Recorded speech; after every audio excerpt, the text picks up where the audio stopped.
Welcome to the Sasnamics podcast with host Kaylee Cardoza and guest Jessica Meister, clinical neuropsychologist. Where did you grow up? I grew up in northern New Jersey, right outside of New York City.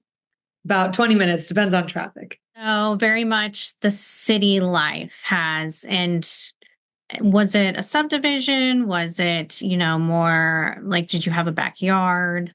New Jersey is a pretty crowded place in a sense, right? Been around for a while. So my town was really super tiny. We did move a couple of times from the time I was born in California, actually moved to a couple different towns within New Jersey, but the towns are pretty small. So the two towns were actually regionalized into one middle school, high school, because my town was so small and there were only about 150 students, in my graduating class. So my high school is under, 1,000 people, much less.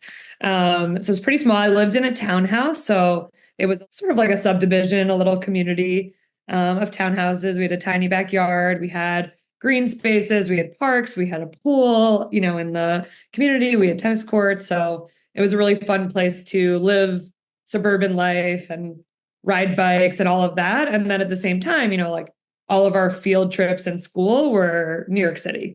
We were always going in to see a Broadway show or go to the Museum of Natural History or Central Park or the Bronx Zoo. And a lot of people where I grew up were commuting to New York City. So my dad was one of them for much of my life. So that was it was a suburban environment, but within really close proximity to New York, obviously. Best city in the world, I think. So you grew up with your mom and your dad. Yes. Did both of them work, or what did they do for a living? My mom worked prior to when I was born, and then she took care of my brother and me after I was born. My dad always worked for the most part. There was a brief period of time where he wasn't working because of illness, but went back. In addition to taking care of us, my mom did a lot of fundraising for like a community center, and she was like involved in that and, raising money for the ad journal. But she, prior to that, had like a real estate license. She studied psychology in college, and then she actually ended up managing weight loss centers at one time. She did HR for Ann Taylor. She did a whole bunch of different things and was really skilled in sales and people skills, interpersonal skills. She never went to graduate school, so I kind of lived out that dream for her. And my dad is a CPA, MBA, so like finance, accounting, numbers, systems. I think I got a little bit of both of their strengths. Did your mom introduce you to psychology? That's a great question. I think that she didn't formally introduce me, but if I think back and look back, I get the sense that we were maybe having some of those conversations. I remember even when I was growing up and we were watching certain TV shows together and we would talk about the content of the TV shows. I don't know if you remember the show Party of Five. I'm definitely dating myself, but there was like trauma and these kids were like raising themselves. And that was like one of our shows that we watched together and would talk about. So I don't know that she introduced it to me in a formal way, but it was sort of introduced to me. And then, I had a sibling who had some language delays and had some kind of challenges that needed support early on. So I was sort of introduced to that aspect of it and, the effects of language delays on, how, he was very frustrated because he couldn't speak and, was having some challenges communication wise and socially and emotionally from an early age. So what is an early memory for you as a child, noticing a difference between boys and girls, like what boys can do as compared to girls, or just a general difference? I was actually thinking about this the other day, thinking back to second, third, fourth grade, around that time. And I just remember that it seemed like the boys were just more like rowdy in school. And some of them were really smart and, but others of them were sort of distracted or kind of getting in trouble. And the girls were generally like much more compliant and quieter and like not pushing boundaries as much. I definitely pushed boundaries a little bit later on, like maybe fourth grade, fifth grade, sixth grade, middle school time. But yeah, I just kind of remember that like we were more sort of conscientious, and I think the expectations were that we were that way. I feel like the boys were getting in trouble, but it was like sort of a well, boys will be boys kind of situation. Like I remember a lot of people saying that. Career wise, when I was kind of growing up, I was born in the late 80s, grew up in the 90s for the most part. And, I definitely got the sense that there were certain careers that women did or men did. And maybe there were some differences there. And in terms of like what I was aspiring to be, like I was never, and maybe this was just my area of interest as well and my dynamics in my family, but I was never interested in certain jobs that, you know, and at the same time, I think we were raised in a sense that like we could sort of do what we wanted to do and figure things out. But I wonder if I had any limits on my expectations in terms of like financially what I could achieve and things like that. Do you remember, boys breaking off in elementary school, middle school, and maybe they go to play on the playground or go to do a specific activity and you feeling like, oh, I can't go do that because it's just the boys. I need to go do something with the girls. And it's funny. I don't remember that. I remember not wanting to do always what they were doing.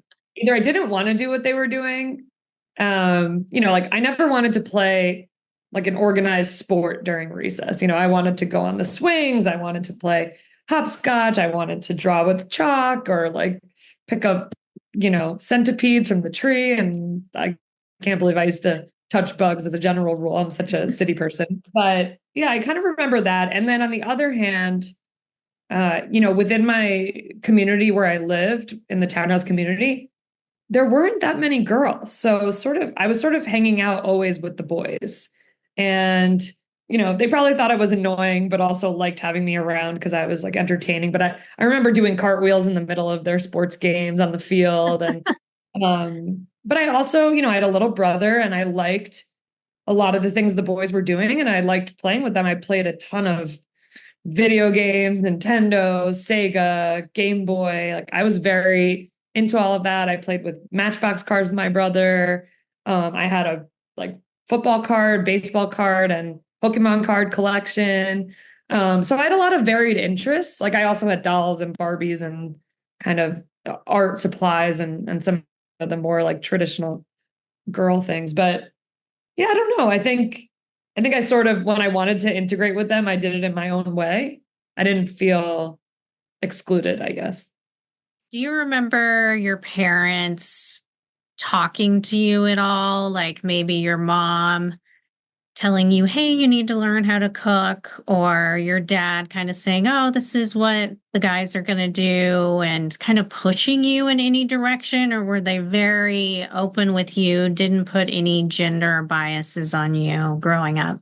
If any of that was happening, it was all happening very implicitly. There weren't explicit things that my parents kind of, I don't think, said or taught us or that I had to be. But as the oldest child and being a daughter, I think there were a lot of expectations put on me, again, like very implicitly, maybe sometimes a little bit more explicitly, that I was the older one. I needed to be really responsible and I needed to take care of my younger brother. And, I think like many older daughters, I was parentified to an extent. I remember being told like that behavior is not becoming.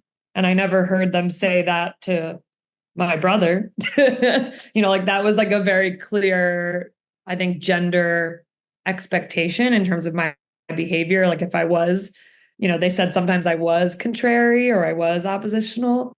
Even though I was generally like I was a pretty compliant kid, but I was strong minded and stubborn and I had opinions. So I think that's what I would say in terms of how that was transmitted to me. And I felt responsible for my brother. Did your dad talk to you at all about his work, at night over dinner or just in general, if he was stressed out? Would he ever talk to you about what was going on in his career or his job? He never talked to me very explicitly about it, but I certainly observed. Yeah, I would say like he worked a lot and we were very busy too. We had a ton of activities, but there were also years where he had to travel for work and he would be gone from like Monday to Thursday night late, and I wouldn't see him for most of the week. So yeah, I mean, I spent most of the time with my mom, or in school or in my extracurriculars. So, and then when he was home at night, like I could tell he was stressed, but he certainly wasn't talking to us about it. And I started picking up on that really early on. And I think I'm pretty hyper attuned to people, to like changes in people's emotions and things like that, for better or for worse.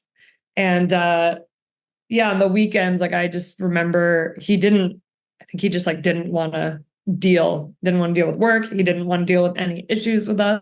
Like it was very stressful for him, I think, at different times. You remember kind of wishing that he could spend more time with you or be more relaxed? I did spend like a good amount of time with my dad. I think on the weekends, sometimes we would split up, and usually my mom would take my brother and my dad would take me. And those were some of my like best memories of spending time with my dad, because we would go do like really fun stuff. I remember he took me to get hiking boots and we would go on hiking trails and we would play sports. I would go with him to the gym on Sundays and he would teach me how to use all the machines in the gym. And he loved basketball. So he would teach me, like we would practice my free throws and my layups. We would run on the track. So I really idealized my dad. And in a lot of ways, not that he wanted me to be a boy, but I think like he was very interested in doing things with me that were active and sports and maybe some things that were stereotypically like boy things to do. We would go to this place called Sports World and play all of those games and like skee ball and all of that. Like we did golf for a while. He got me like a driver and a 5-iron and he would take me to the range. So yeah, we did a lot of those types of activities together. Sounded like it was a pretty inclusive, both of your parents didn't hold you back or kind of force you one way or another. It's funny, I never thought about that consciously, but yeah, I guess so. How was school for you?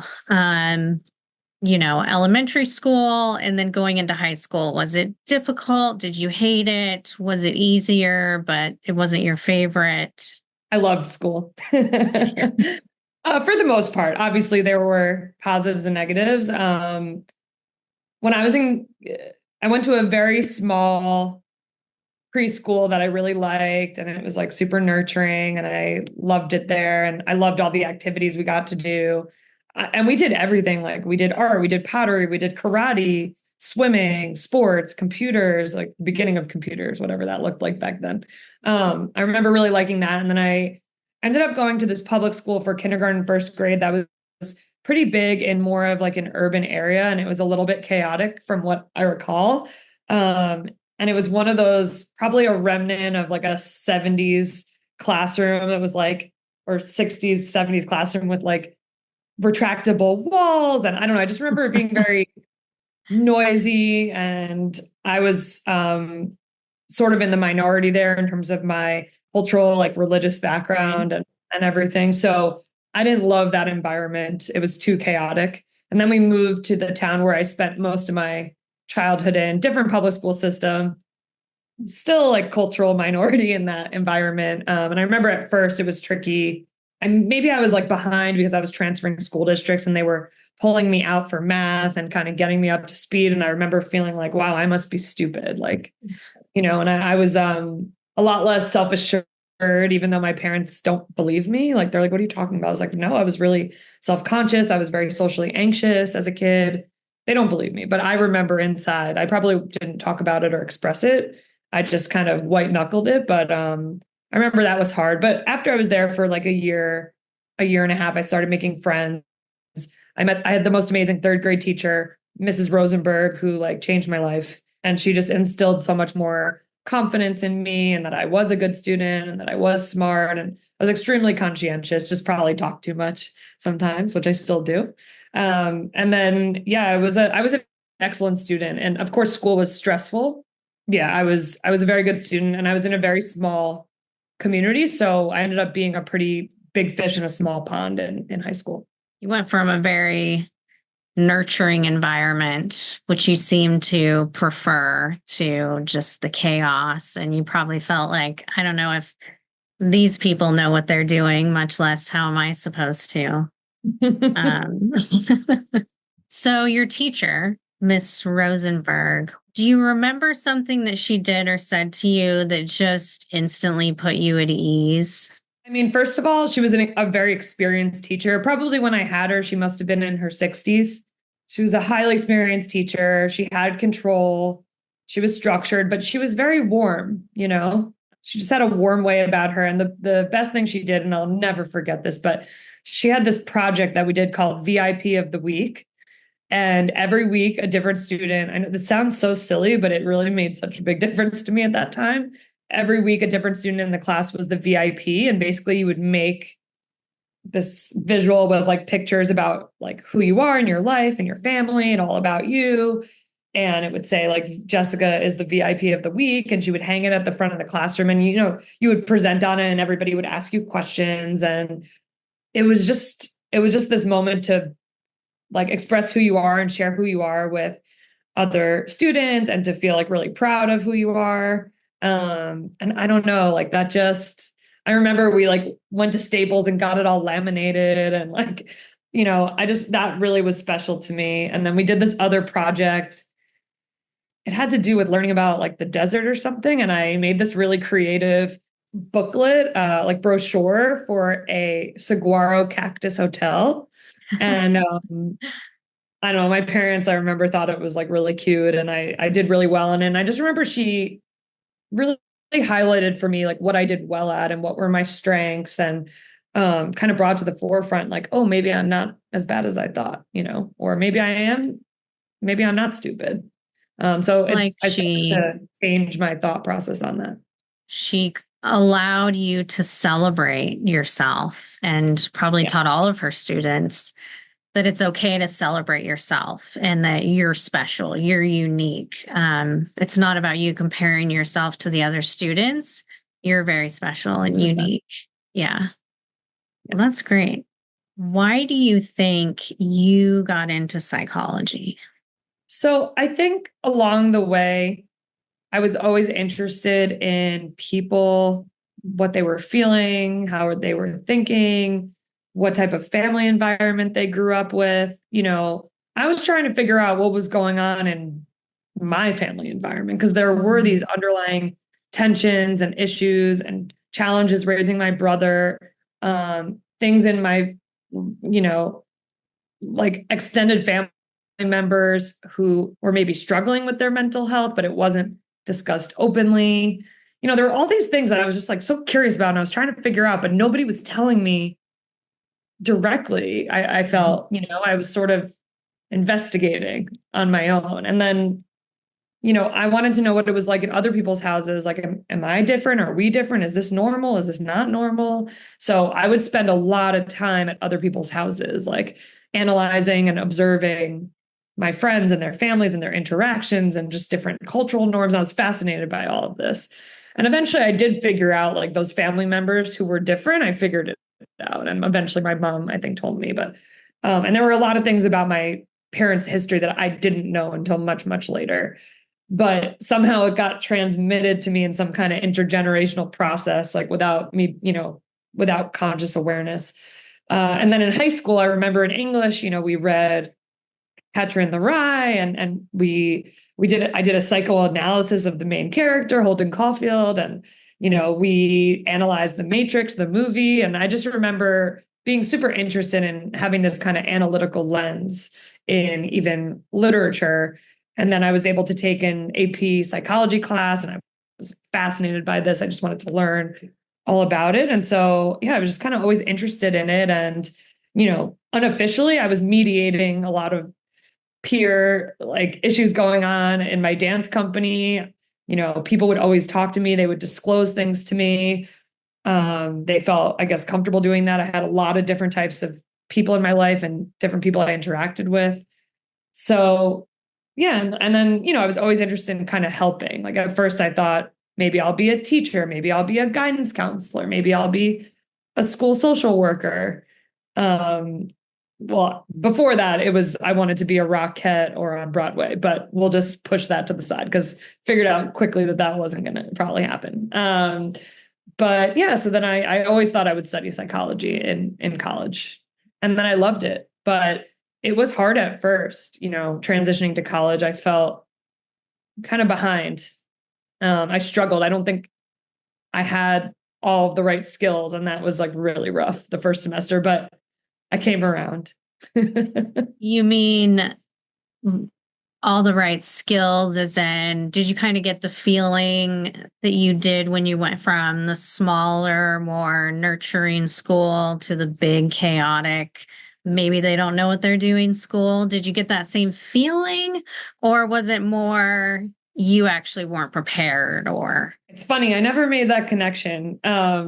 And I don't think college was chaotic. I just think that, the expectations were a lot higher and the amount of studying that needed to be done was more intense. And I was intimidated by a lot of the people I went to school with at first because a lot of them went to like extremely high performing, private schools and boarding schools and things I just had no idea about, quite frankly. I like grew up in this small town. My high school was fine. It wasn't like a top school, but it wasn't a horrible place. And I made the most of it. So I think I just needed to figure out how to study better, how to manage my time better, and how to not be intimidated by other people who seemed really smart and like really equipped and really prepared. And I asked some of my friends to this day, and they said like, "Oh yeah, college wasn't that hard." And I'm like, "What?" Like to me, I remember taking other classes that I was super interested in for electives or things that I thought that would be easy and interesting to like bring up my GPA because the psychology classes were so challenging. And I actually got I think a 64 on my first midterm in like Psych 101, which was also, I'm going from class sizes of like 10 to 20 kids to a lecture of 300 people. And I remember before the midterm, you're like reading 10, 30-page chapters in a textbook, and I was also having fun and probably was letting loose a little bit when I got to college. I remember I was so upset. I got a letter in the mail and it said, "You're on academic probation." And I was like, what? I had never really failed anything in my life. I was like, a super overachiever. So that was really strange. And my dad, I remember crying, and maybe I told my dad, and he was like, "Don't go into psychology. Just go into finance, just switch to the business school. Be like me, basically." And I was like, no. And I remember I went to the professor basically crying, like, "Please help me. What do I do? Like, can you help me with some study strategies?" And, I improved at the next one. Maybe I got a C on the next one. The last one I got like a B minus, and I think he gave me a B overall because of my effort. But it was hard. And that was a unusual experience for me. where did you go to college to get your undergrad? Emory University in Atlanta, Georgia. So more competitive environment, probably the students. Yeah, like you had said, it's not your average school. I can see how that was a big shift for you. And every student going into college, you have to learn how to study. And unfortunately, sometimes no one talks to you about that. It's just kind of like you're just supposed to know how to take tests every week and excel and manage your schedule. And for a lot of people, if you move away from home, you're also managing your life. So that's a big shift for you. Were you living in dorms, or what was your living situation like? Freshman year, I lived in the dorm. Sophomore year, I lived in a sorority lodge. And then junior, senior year, I lived off campus, like apartment housing. And I also went abroad one semester to Spain, which was amazing. Ooh. Did you know anyone that you went to college with, or did you have to make friends from scratch? I really didn't know anyone. I mean, I sort of knew one person, but I remember going up to them. It was basically my dad's friend's kid or something like that, but we didn't really know each other. I remember going up to her and introducing myself, and she wasn't super enthused to meet me. At least that's how I perceived it in the beginning. And then it was actually funny at orientation. This is a funny story. I've told it so many times, but I saw someone I went to Hebrew school with growing up. Like we went to the same temple, and I said, hi. Like I was probably such a dorky little freshman student, hi, like remember me? Like we went to temple together. And I hadn't really gone to Hebrew school since I was 13, so it had been 5 years or something like that. This is like one of my closest friends now, so it's just funny. But she like did not give me the time of day, and she was very interested in meeting boys. That was like she was like, but by the fourth day, we actually became really close friends with a few other people. So I made friends really quickly. You've mentioned dance a couple times. Was that your kind of activity outside of academics? I had a lot of activities outside of academics, but dance became my major activity, probably starting in middle school on. I was a part of a like competition company, and I think in high school, I'd probably dance like 6 days a week, probably about 15 hours a week. Wow. So that was a pretty huge part of my life and really helped me to develop a lot of discipline and time management. So I was very busy. I did the musicals at school, and I was in about 10 clubs and 4 honor societies by the end. So I was doing too much. Nobody tried to slow me down. And plus, they probably couldn't slow me down even if they tried, but it was definitely too much. With the dance, thinking back now, do you feel like it was ever too serious, that you were being pushed to take it too seriously rather than just a extracurricular activity for you to make friends and get some, exercise? Do you wish it wasn't as intense, or are you thankful for that and what you learned from that experience? I was the one who pushed to do it. So I actually, I took like a 3-year-old movement class, and then I didn't do dance for many years. I played sports. I did all kinds of other activities. And then by 4th or 5th grade, there were a couple girls in my class doing dance, and we did a talent show, and I just improv'd and made up my own number probably on the spot. And they did this little choreographed number to Michael Jackson, Black or White. Yeah. So that was the time. And I was like, wow, like I want to do that. They were doing jump splits and all of this cool stuff.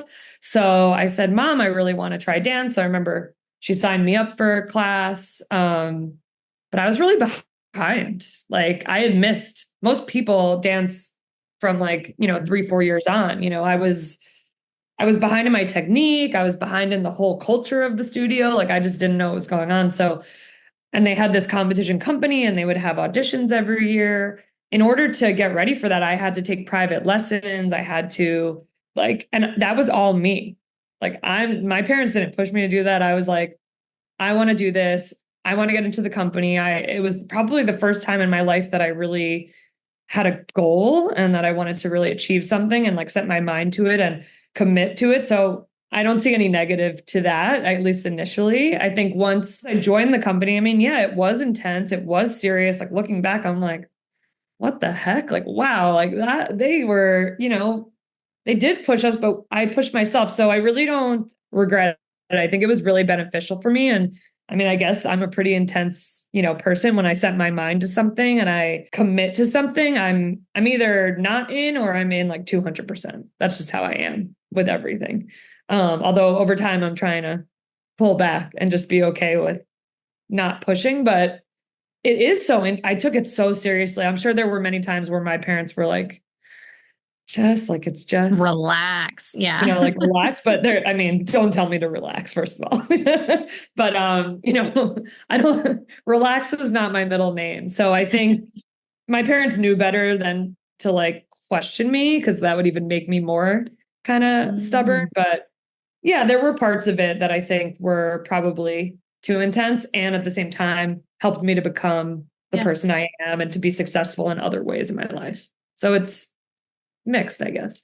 What would you tell someone who's just graduating from high school? They're going into college in that situation that you were in. What advice would you give them on kind of trying to be successful that first year in college? That's such a tricky question. I think just to give yourself grace and compassion, that is a very significant transition really for anyone. And, I work with a lot of kids and adolescents who have learning challenges, attentional challenges, mental health challenges, that makes it even harder. So I try to just help to get them to set themselves up for success at the start, and then to know that you can always reach out for different support along the way. Like, if you have a large lecture class, you can still find a way to make a one-on-one interaction with a professor and, take advantage of all of those opportunities to go, work one-on-one if you can, or get like a little bit more individualized attention. Cause I know for me that was really helpful. But yeah, just have compassion for yourself. It's a big transition and it's a big developmental jump, and the struggle is part of your development. Like, it is a good thing to struggle a little bit because it's going to teach you how to move to the next step. Probably what helped me the most was meeting with professors one-on-one, and some of them were great, some of them weren't, and I only saw them once, but the ones that were great, I still think about them to this day. And a lot of people become teachers and professors because they want to help and they absolutely love it. So you're not getting in their way or wasting their time. You just have to ask and feel comfortable doing that. Absolutely. When you went into college and, were you thinking about being a mom at all, or were you completely career focused? You see yourself in the future? I never consciously thought about becoming a mom, or like, somewhere in the back of my mind, I was like, oh, like, of course, like I'll be married and I'll have a family someday, but in a very like obscure, cloudy vision. I definitely, as I got older, had a sense of like, hey, I'd like to be married and have kids by 30 because that's like what people do. Obviously, that didn't happen, and I'm actually really grateful that it didn't. But I was I was always very academic minded. I was career focused. I was so worried in high school and college about the future and life and about being successful, and would I be able to be successful and achieve what I wanted to achieve, and could I support myself, and how would I do that, and what if I failed? And I was very concerned about that, and those were my primary concerns at that time. Even in high school, like I didn't date anyone. I was school, clubs, musical, dance, and then I was doing my homework from like 11 p.m. to like 2 a.m., 3 a.m. and doing it all again. So, and on the weekends I was out, I was having fun with my friends, and I definitely was letting off steam in a way that was probably too much. But I was like a straight A student in all honors and AP classes. So somehow I was balancing it, but it was a struggle with my mental health, I think. I just didn't know it at the time. But anyways, yeah, I wasn't thinking about family at all. Did you have the mindset that either I have to do certain things before I get married because I won't be able to do them anymore? Or did you just think I'm just not going to be able to work at all? And that's kind of how you grew up, right? Your mom kind of stopped her career in a sense in order to have kids. Did you have that mindset of I can't do both? It's so interesting. I don't think I ever consciously thought about it, and I really wasn't thinking about becoming a mom at all. Like that was just not my concern. That was not my goal at that time. I was pretty focused in like tunnel vision. The way that my parents divided up the responsibilities of childcare and, financials and work, I knew by the time I was 18, like that was not an arrangement that I was interested in, because I saw the resentment on both sides. I saw like the challenges. I didn't want to be in a position where I was financially dependent on anyone. So by the time I was 18, I knew, and maybe that's part of why I was also so worried, that like I needed to be completely financially independent and I was not going to rely on anybody for money ever. And that if I were to have a family and have kids, that I was not going to be in a situation where only one person was responsible for the majority of like the childcare and the emotional burden and just all of that. So yeah, I think I was really focused on those things that I had put together. Again, never talked to anyone about this like explicitly, just something that I kind of figured out from watching and experiencing it. And you did mention that you kind of lived through maybe something that your mom would have liked to do by continuing your education and advancement in your career. Did she ever mention anything to you about wishing she could have had that opportunity or anything along those lines? Yeah, I remember her saying, here and there, like, I wish I had gone to grad school. Like, I wish I had studied further. I think in some ways she would have loved to have, had her own career. And in other ways, she really took care of us and like saw that as her job. And she was, amazing at it. Stressed, but amazing at it. And it was just hard. Like there were so many, I think, factors at that time, but a lot of her friends didn't work. Like that wasn't so uncommon, that, the mom maybe would kind of put her career aspirations aside. I think I also, and I don't know if this is really true, but I feel like maybe she might not have had the confidence or the support when she was growing up from my grandparents to be more academically inclined or to be more career focused. They didn't really push her in that way. And I know she always wanted more direction from them. And like even before that, my grandmother, my mom's mother, was brilliant, like a brilliant mind. And she was so smart. I remember she would always do the New York Times crossword puzzles, and like she was very, very intelligent. And obviously that was a whole other different time, but her two brothers were also brilliant and they went off to, really good colleges at the time and, these careers. And my grandmother, that wasn't the path. So, it's just very interesting to see kind of the evolution of that over the three generations for sure. What do you think your grandmother, if she were in your shoes living your life, what do you think, if she could have any career she wanted, what do you think she would have done? I have no clue, but I feel like she could have been like an engineer. I mean, she's smart, Yeah. She was more, I found her to be more quiet, more introverted.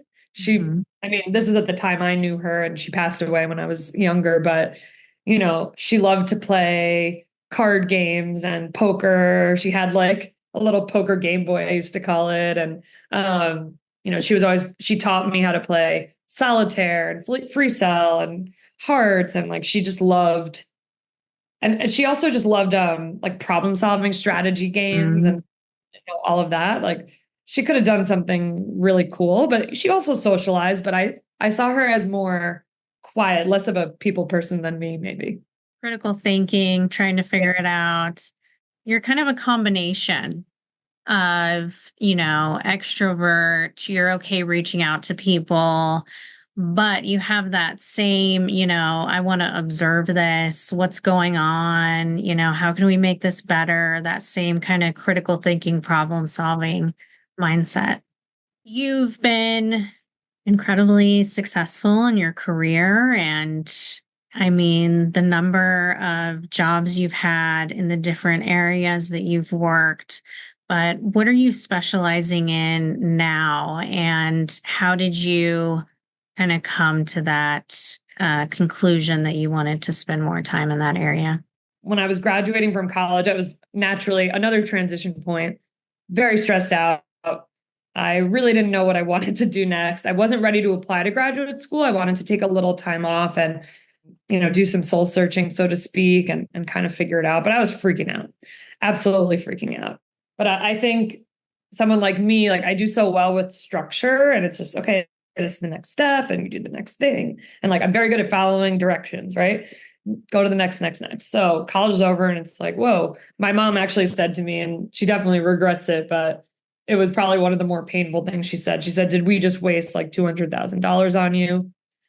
Um, College is more expensive now than it was in 2009, but that devastated me. And I remember like that summer I was babysitting. I was like trying to figure out what I wanted to do. I was interviewing at jobs that paid like $20,000 a year. I didn't get any of them. And then eventually my dad, he was working at a studio like downtown. He was like the CFO of the studio, the, creative place where they did a lot of photography for big name stores and brands for, for their online presence and all of that. So my dad was like doing like CFO accounting, that's his shtick. And they needed an executive assistant or an administrative assistant. The CEOs are like these really creative kind of, one of them definitely kind of more on the ADHD side, but like brilliant big picture people. They needed a small detail person. So, my dad said to them, hey,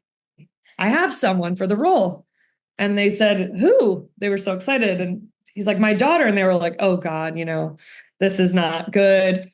But I ended up working there for 9 months, and it was great because I learned about so many aspects of the business, and I got involved in a bunch of like operational things. And I worked with my dad every day for 9 months, which was really cool. We'd commute to the city together because I was living back at home with my parents. And, while I was doing that, I studied for the GRE, took the GRE, and applied to graduate programs. So it was great. I made a little bit of money. I got a lot of like real work experience at 22, while I was kind of figuring out what I wanted to do. And then I applied to 2 social work programs and 2 doctoral programs in clinical psychology.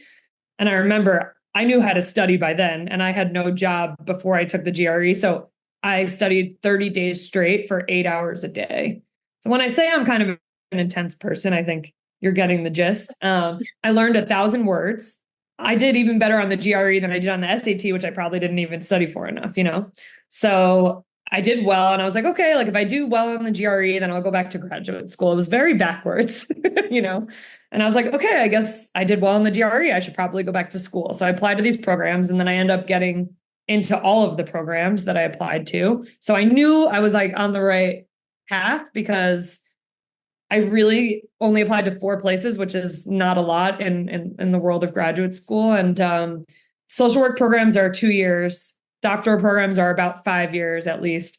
And I decided, you know what, if I'm going to go back to school, may as well become Dr. Meister because, that's the way to go. I really wanted to get my doctorate. And I also wanted the flexibility of the doctoral programs because there's a lot more that you can do with a psychology doctoral degree than a social work degree within our field.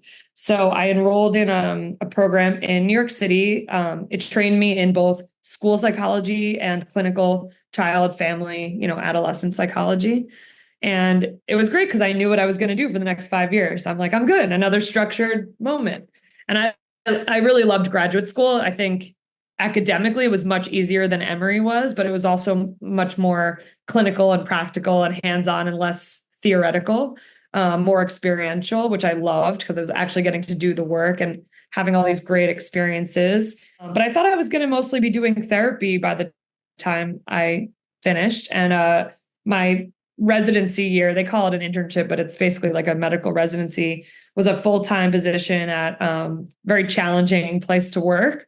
I learned a ton, but it was, it was in a very underserved community, low resource, high risk kids, like really traumatized, aggressive, a lot of suicidality. It was like really challenging and a lot of just family and, sociocultural and economic challenges. And I was, managing a lot of cases and doing a lot of treatment, and I was so burnt out. And I woke up on January 1st of that year and I was like, I don't know if I can become a psychologist. I know I've been in school for 4.5 years, but I don't think I can do this. I had a total crisis moment, which was a real turning point. I talked to a mentor of mine in the year above me in the program, and she was like, take a deep breath. You're not quitting school. You are going to become a psychologist. Like, it's going to be okay. What do you like to do the most, and what were your strengths in? And then I did some thinking. I said, wow, I always loved assessment and evaluation, that old curiosity and that figuring out people and, all of the micro and macro and social, like cultural factors that create a person and who they are and their behavior and all of that. So, and putting those pieces together and doing that analytical puzzle, kind of like my grandmother, actually, it reminds me of that. Well, now that we're talking about it. And then, there's a science to it. There's math, there's statistics, right? We're looking at performance in comparison to thousands of other people the same age in terms of cognition and memory and academics and personality assessment. And then there's this art of it, relationship building, therapeutic alliance, communicating and feedback with parents, having to tell them, a child's diagnosis and what to do, and walking people through that very challenging time, but ultimately helping to impact the long-term trajectory of that individual and their family's life. So anyway, all this to say, I chose pediatric neuropsychology and assessment. And then I did a postdoctoral fellowship at Lenox Hill Hospital in Manhattan, specializing in just that. So assessing kids, adolescents, primarily with learning, attentional, social, emotional challenges, a lot of neurodevelopmental disorders, ADHD, autism, dyslexia, for example, anxiety, and then also doing educational advocacy to make sure that, kids are getting the right educational support in the right type of school, the right services, or any outside support, and just kind of helping them to improve their self-esteem, self-confidence, and their, academic and social and eventually occupational success. That was a long-winded answer. I'm sorry. Well, you've definitely figured out what you like. You have reflected on that and you figured it out.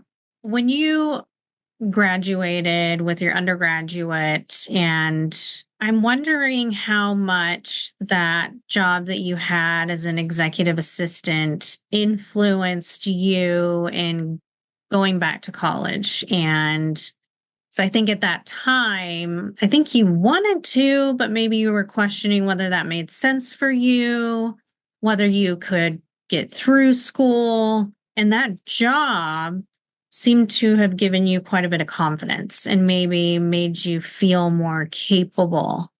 And I want to bring it up because a lot of times we have hard times finding jobs, and especially if we know what we want to do and we're very specific about it, but maybe we need to make money and so we can't work for free. Having more of an open mind about what job we're willing to do. And I'm also a big fan of, if you're doing a job and you hate it, walk away. Don't torture yourself too much just because you don't have a lot of experience. But getting out there can really help people and kind of give you that confidence to feel like, okay, I'm capable. Like, I'm really doing a lot here. I mean, you were helping successful people do a better job and be more successful. And so I'm sure that made you feel like, wow, I can really add a lot of value. Absolutely. And I think I was just exposed to the world, in college, like you're in a bubble, and sure, I tutored, I volunteered at a school. Like I always did things with kids. In high school, I worked at Dairy Queen serving ice cream. I worked at a restaurant, but I didn't have experience like in an office, in a business. There was so much exposure to things I just had no idea about. And it was funny, like as the year went on, I kind of stopped wanting to do like the assistant stuff and I wanted to do more of the operational stuff. So I kind of like chose what projects I wanted and like made my own way. And they let me do it because, I still did everything they needed from me. But when they started asking me to do personal tasks, I'm like, no, I'm not doing that. No, I'm the executive now. I'm like, no. But like, I ended up getting involved in all these projects and extra things that were just like fun for me. Like, I remember I learned a lot about like the HR and the hiring and the bookkeeping and doing expenses and, what are the forms to hire someone that you need. And How do we pay the independent contractors, and writing up people's offer letters and contracts. So that was super interesting to me. And then I interacted with a lot of creatives and account managers. And I said, I would hear like the client, calls and all of that. And I would hear how like insane some of the clients were and like how stressed out the account managers were. And I was like, okay, I want to work with clients, but not that kind, So I was also assessing in my brain, like, like, could I do something like that?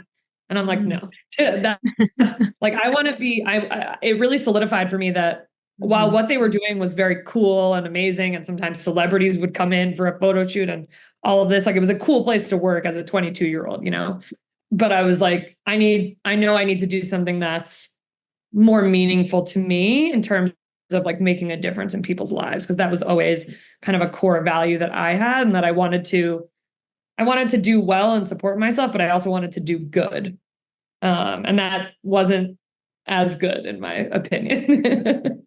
Psychology is a huge area of study. You can go into so many different jobs. And so for someone who's willing to get an advanced education and really knows for sure that they want to do psychology, what kind of advice would you give them for trying to figure out what to specialize in?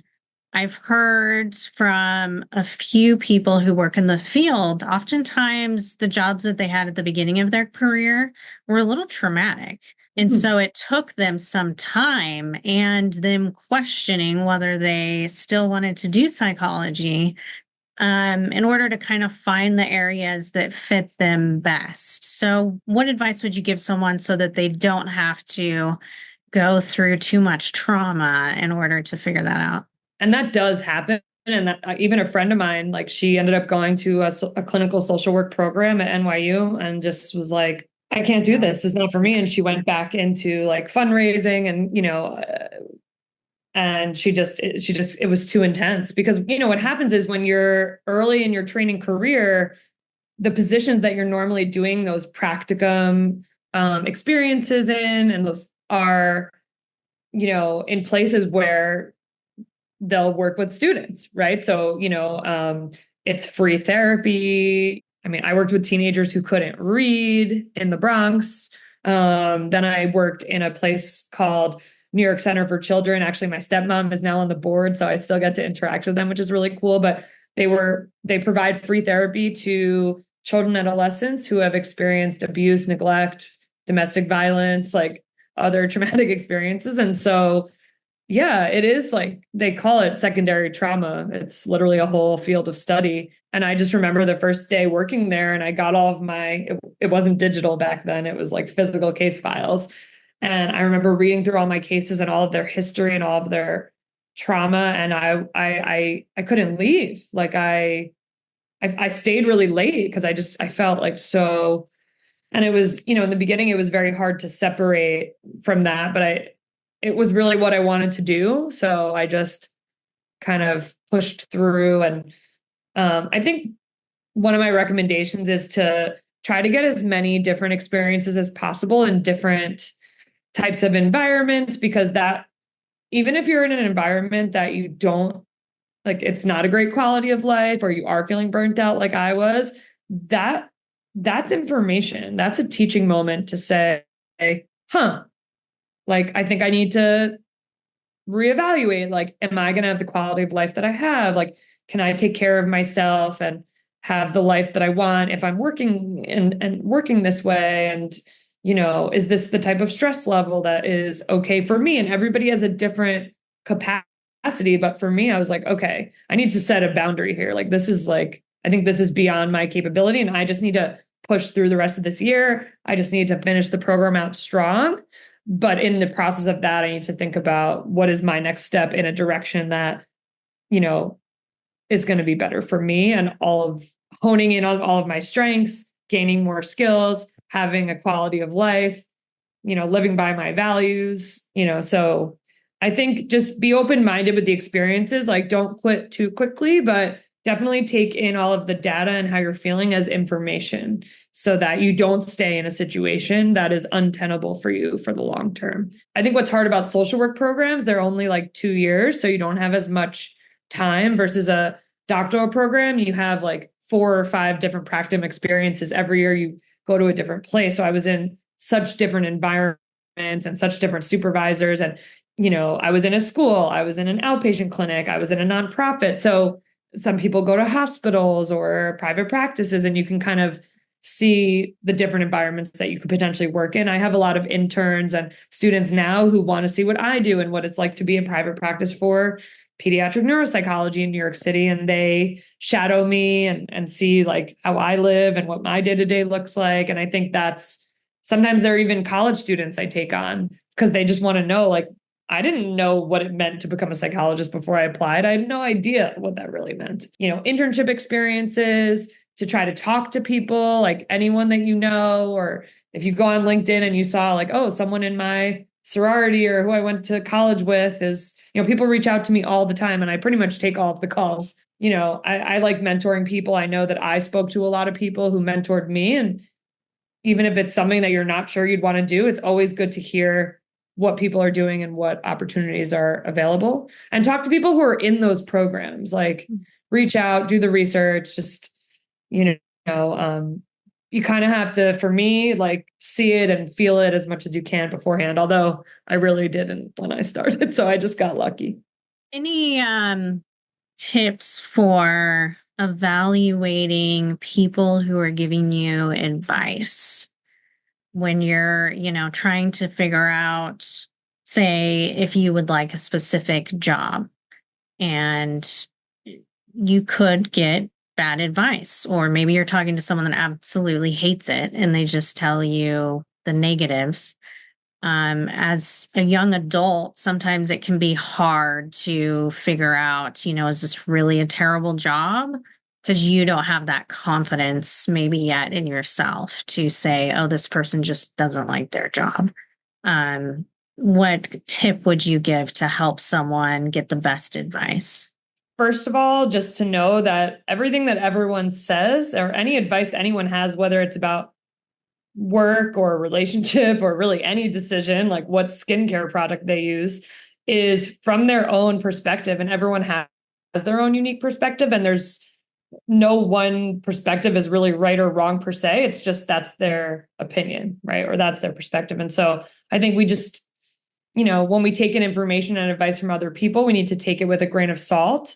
And I know for me, what I like to try to understand, and this is part of my background, is like, if I'm receiving something and it's kind of something is flaring up in me, like almost like a red flag, I'm like, this feels a little intense. I wonder why that's how they feel, or like how their experience is, or what in their background is kind of making them say it this way, or what are they worried about? Because most advice people give us is based on their own history of like something problematic or traumatic happening to them. And they want to avoid that or have you avoid that in the future. And sometimes it's ill-advised. So I think we just, take other people's advice with a grain of salt, talk to as many people as you can, so you're not just siloed into one person's opinion. In my evaluation process with kids, we gather a lot of information from everyone who knows the child well. So teachers, parents, I take my own observations. Sometimes we talk to tutors and therapists and, anyone who knows the child well, babysitters, because, in different contexts and with different people, the child could be exhibiting different behaviors or like look different. Maybe in math class, also they're doing great, but in language class, like they're disruptive because they have some undiagnosed dyslexia or something that we don't know about, right? So when I get all of these different people's opinions, I always say the truth lies somewhere in between these reports, right? So it's always, I'm taking all of this information in, it's all data, but then I'm making my own opinion based on all of the data that I have. So that's how I sort of function in life. I take in a lot of data from different places, and then I determine ultimately like what my gut kind of feeling is on it and what my impression is. But I don't take any one person's opinion as fact. That's great advice. And another point when trying to understand what kind of job you want to have, Also looking into how flexible is that job? How many hours does the person work? What hours do they work? I remember not really focusing on that when I first graduated from college because I was like, I just want a job and I just want to make as much money as I can. And I wasn't really thinking through, if I take this path, this is what my life's going to look like. And I'm going to be walking home at 11 o'clock at night, 3 or 4 days a week, Mhm. and not really understanding exactly what my life was going to look like. And not asking those questions. And a lot of times when you ask someone who's in that job, they don't tell you that. I think it's more common now, but before Yeah. it was like you don't talk about how much you work. You don't, you just have to be willing to do it. It's just part of the career. But it is really important for your life and what kind of, what do you want your life to look like? 100%. And that wasn't something that I really came to until definitely after graduate school, because I mean, I was always an overachiever. So I was always doing too much, working too hard, staying up too late, not doing a lot of rest, relaxing, and like, centering. I was either like working and pushing or like having a lot of fun. So I've had to really cultivate like more of that balance, and in the beginning of graduate school, you take what you can get. Like Right. you're not even getting paid for most of it, and you're going into debt, and so you have to be really committed to want to do that sort of thing, to be in school for that long, and to,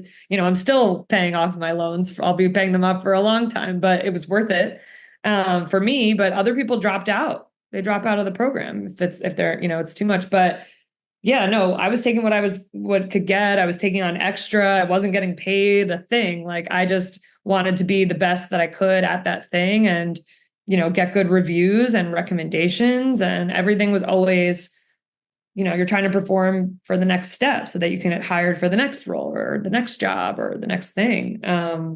It really wasn't until I think my postdoctoral fellowship when I had a supervisor who was really big on quality of life.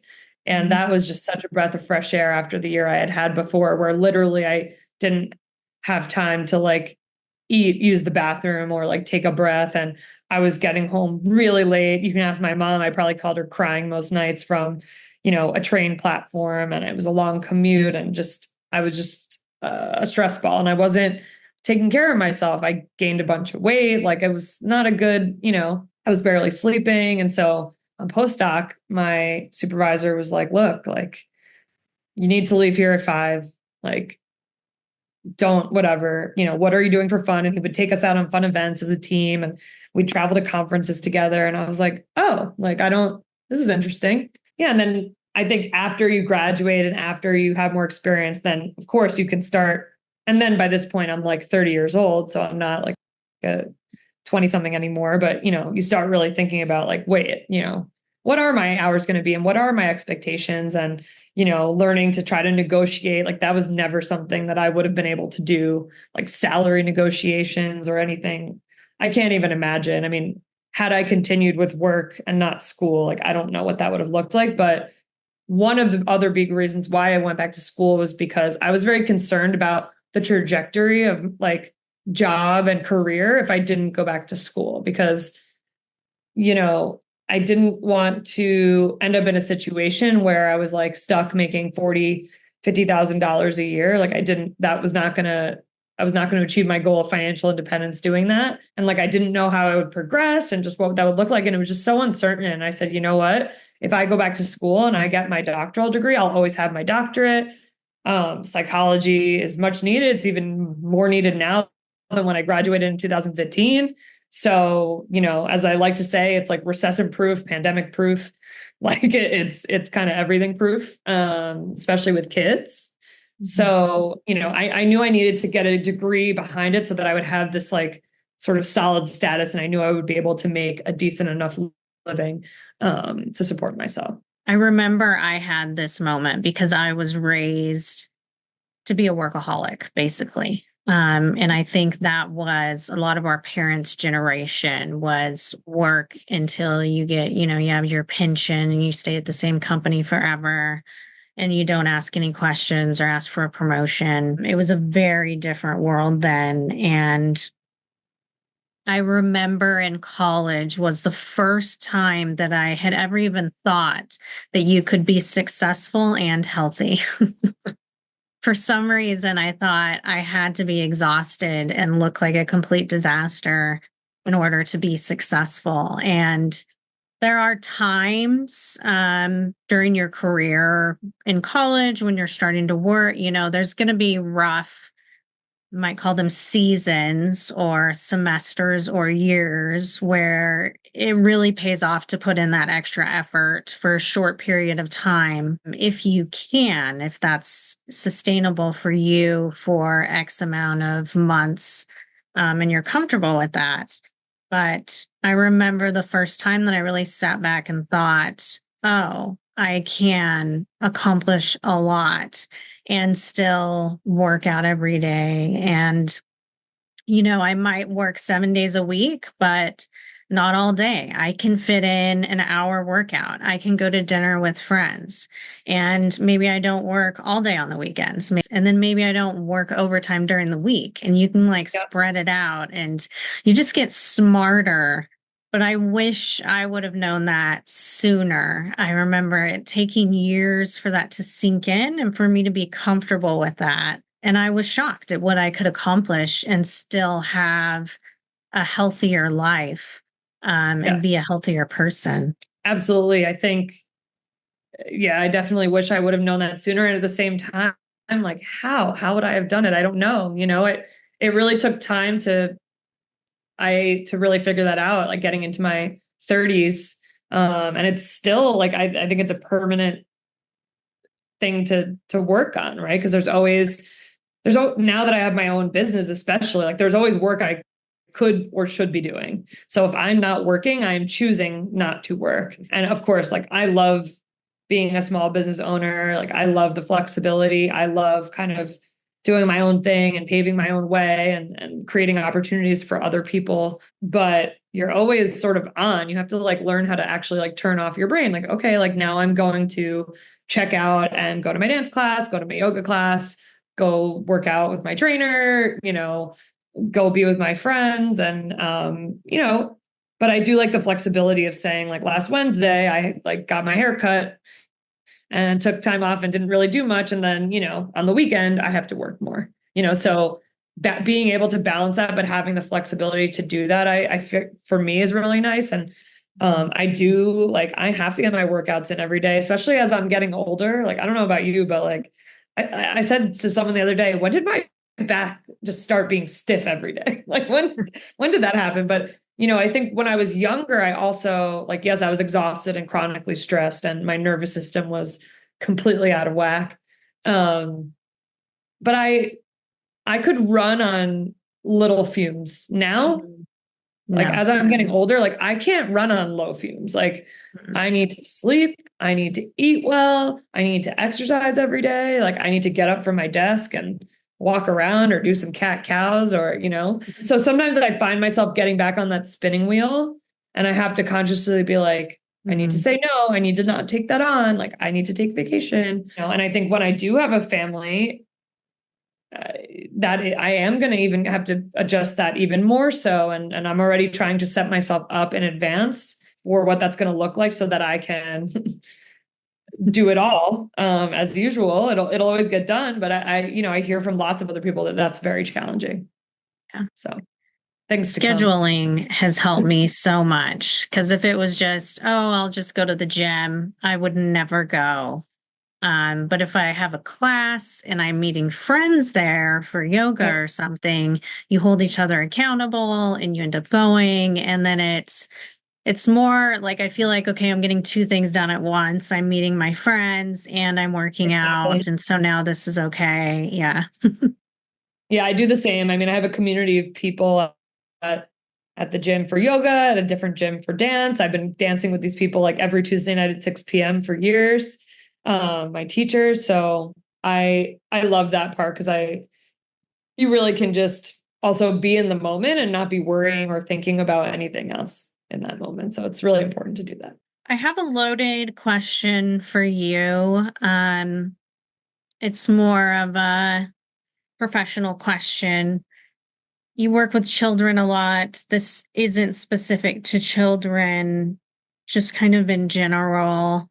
How does someone prevent getting into an abusive relationship, even if it's with a friend or a child that has a mentor or an older adult that befriends them?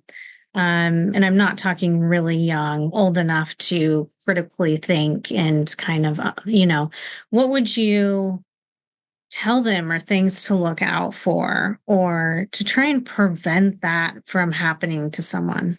We can't always prevent anything, you know, even like on another note, suicidality, like it's very hard to, we come up with all these measures to try to assess and prevent, but at the end of the day, like we don't always know when someone's going to harm themselves, right? So I think this is one of those situations. But as far as prevention, I would take it back even further. Like the best preventative measure is to establish warm and firm parenting practices and positive relationships, and for parents to do their own work on themselves to figure out their own psychology. And that took me a long time to figure out that I was getting involved sometimes with people that maybe I thought I could fix, especially friendships actually, or people who had a lot of emotional needs, and I was like giving my all to these, and it took me years to figure out like boundaries and how I was feeling about it, and that I didn't have to be in that role.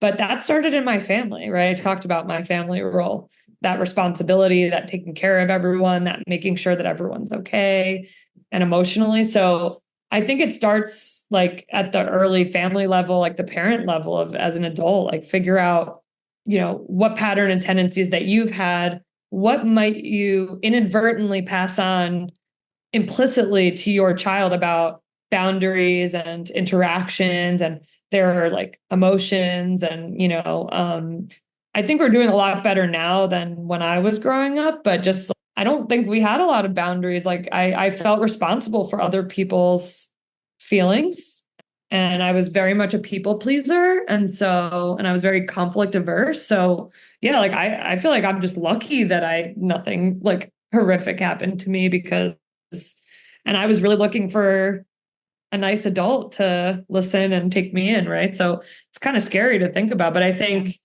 talking to your kids about, yeah, like feelings, emotions, being aware of your body, being aware about how interactions are making you feel, processing those interactions, knowing that you're not responsible for other people's feelings. Yeah, just I think a lot of that, and just have a lot of communication within the parent-child relationship. That's open communication, and hopefully making it so your kids don't feel ashamed or embarrassed to come to you. But that means as a parent, like taking a non-judgmental, non-shame inducing stance as much as you can.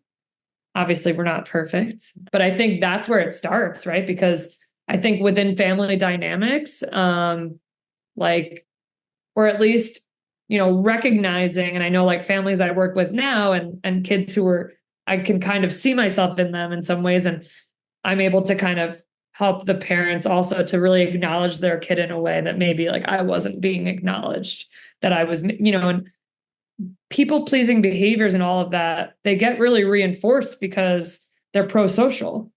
And so I think boundaries are really important. And also just learning like how to become confident in yourself. It's very hard, right? Like all kids are going to go through trying to make friends, and maybe sometime you're not fully yourself or you're figuring out your identity. But ultimately we want people to come into who they are and be confident in who they are, so that they don't have to please other people or be worried about being accepted or rejected.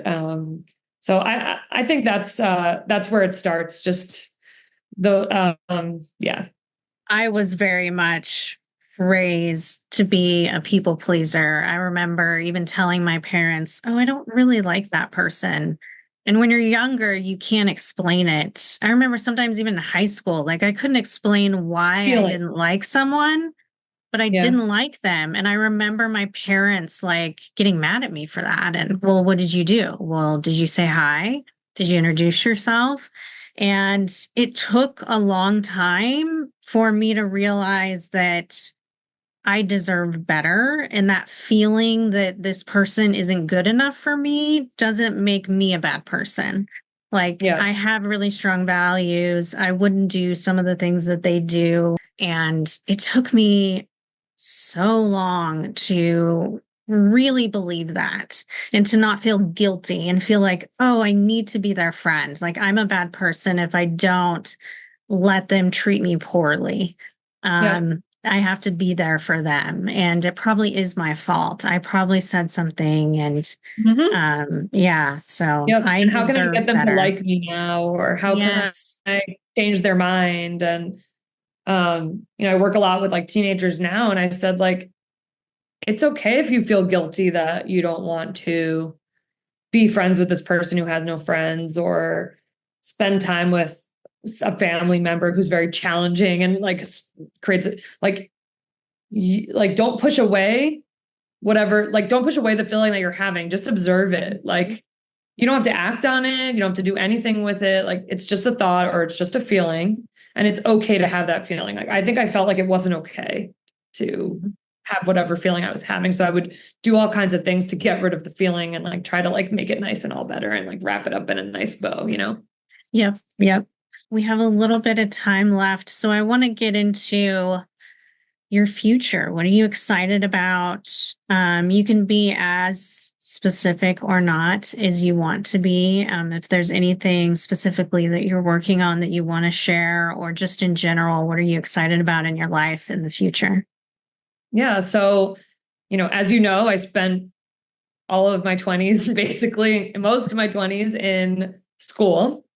And so, my 30s has been like my first real job and within my career, and then like building from there, and starting my own business, and going from part-time to full-time. And I just hired a full-time employee, and I'm going to be hiring another program assistant. And so, but really in terms of on the business end, like I feel really good. I remember a few years ago saying like, I think I achieved all the things I initially set out to achieve, or like this is awesome. And so now it's more about, yeah, how do I make sure I'm living in line with my values, and that my business is in line with my values, and that we are doing, the most quality driven and efficient work that we can. Like, I'm not looking to expand to become a mill, like in and out. Like, I love the individual interactions and like the personalized care. And so maybe but I'm still learning about how to run a business. I mean, no one teaches you how to do this in grad school. It's just stuff you kind of figure out on your own along the way. And, over time you start adding different components, and, an attorney yells at you somewhere and says, you got to do this. And it's like, what? So it's been really fun to do that. And, working with a lot of women, mostly on my team. So like, that's really fun. And just trying to cultivate a type of environment that is different from some of the environments I did work in, that I felt like had some components that were less than ideal in how they were being run. And I want all of my team members to feel really supported, really comfortable to talk to me and come to me. Like, I'm not about like a clock in, clock out situation. I want people to take the time they need, like as long as they're responsible and they get what needs to get done and they're doing it with care and quality. Like, I'm good, because I do the same. So that's kind of career wise where I'm going. And then it's really exciting because, I did sort of neglect my personal life, and my romantic life and my family life, focusing so much. I had to, I had to focus on school and career and getting myself situated. But now that once I got situated there, and I achieved my goal of being independent, right? Supporting myself and living in Manhattan on my own. Like, that was a really big deal when I got my first like real 1-bedroom apartment on my own, in New York City. And luckily for me, I have found the person that is my partner, who I want to, spend my days with. And so yeah, just doing all the things I thought I maybe would do, 10 years ago, but didn't. Getting married, starting a family, figuring out how to balance a family and kids when you're still running a business. And, I think a lot of my friends who have had kids like have struggled with their identity after kids. And that's not something that I can afford to lose. And yeah, so I'm excited to kind of celebrate all these milestones. And I'm excited for the new challenges that will come at the next step, because I know that they'll be there. And I know that luckily, because of all the challenges I've had in the past, I'll be able to manage whatever is coming my way. I'm excited that you're really embracing your timeline, and that, your friends might have had kids already or been married, but you're really celebrating where you're at now. You're not, oh, I'm just trying to catch up. No, this is my time to do this, and it's amazing, and I'm proud of myself, and it's okay. Yeah. Took a while to get there. Yeah.